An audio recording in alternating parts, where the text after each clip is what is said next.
Après la révélation de la présence dans ce tableau de l'Esprit Saint via la colombe, on en arrive à l'Évangile de Jean, texte trinitaire par excellence. Atitlan est puissamment johannique dans son essence. L'Évangile de Jean possède une structure différente des trois autres évangiles, que sont ceux de Matthieu, Marc et Luc. Il est souvent qualifié de littéraire. Les évangiles de Matthieu, Marc et Luc sont dits synoptiques, car ils présentent l'histoire et l'enseignement de Jésus de manière similaire à plusieurs égards. Les trois veulent amener le lecteur à se questionner sur la nature divine de Jésus, ce qu'on appelle souvent la théologie ascendante. En cela, il s'oppose au quatrième évangile, celui de Jean, qu'on qualifie plutôt de théologie descendante, car on y part plutôt de Dieu en allant vers les hommes. Contrairement aux évangiles synoptiques, l'évangile de Jean ne commence pas par l'évocation de la naissance de Jésus. On y décrit plutôt le début du monde, le commencement, là où était le Verbe. Un début du monde que l'ambiance d'Atitlan rend bien. D'ailleurs, Dieu ayant mis 6 jours à créer le monde, il s'est reposé au 7e, à quel jour sommes-nous dans le tableau? Suivant l'ordre de la création rapporté par Jean, on a au premier jour la lumière, au deuxième jour le firmament entre les eaux, et au troisième jour la terre, la mer et les arbres. Mais on n'a pas les astres, c'est-à-dire le soleil, la lune et les étoiles, qui sont créés le 4e jour. On peut donc affirmer que nous sommes au 3e jour. Pour Jean, l'action publique de Jésus débute au 3e jour par des noces à Cana, en compagnie de sa mère. Ce sera le moment de sa première manifestation miraculeuse à ses disciples, l'eau changée en vin. Transformer l'eau en vin est la façon pour Jésus de signifier que la plénitude de la vie peut se répandre et se communiquer au-delà de toute mesure. C'est le premier signe accompli par Jésus, plaçant son œuvre de vie comme une suite de l'acte créateur.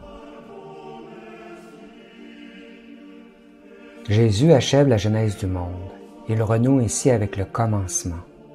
Il est le commencement au cœur même de l'histoire. Jean est le seul évangéliste à relater l'histoire des noces de Cana.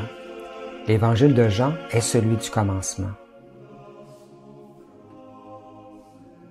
L'eau transformée en vin annonce une vie nouvelle. Dans Atitlan, le signe de l'eau changée en vin est représenté par le reflet des volcans dans le lac.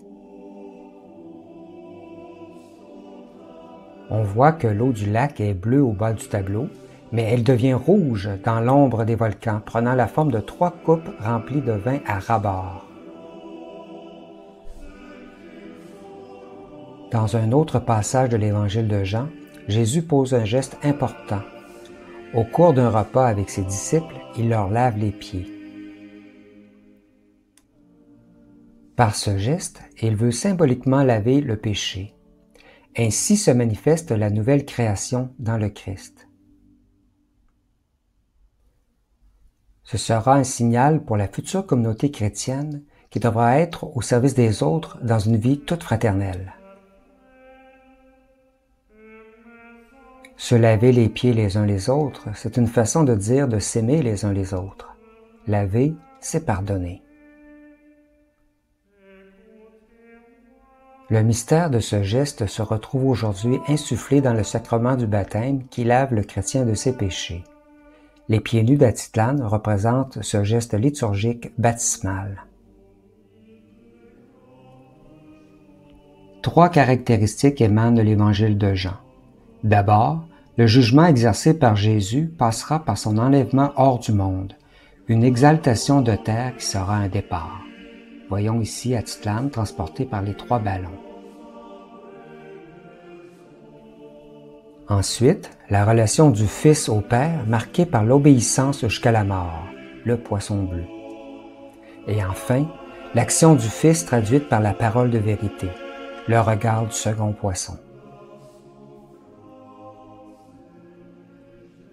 Pour Jean, l'origine du monde est la source actuelle de la vie, de toute vie. Elle se situe au cœur de l'homme. L'origine, c'est Dieu le Père se révélant à l'homme par Jésus et se donnant à lui dans l'Esprit. Le commencement est donc Trinité. Atitlan est l'histoire de ce commencement.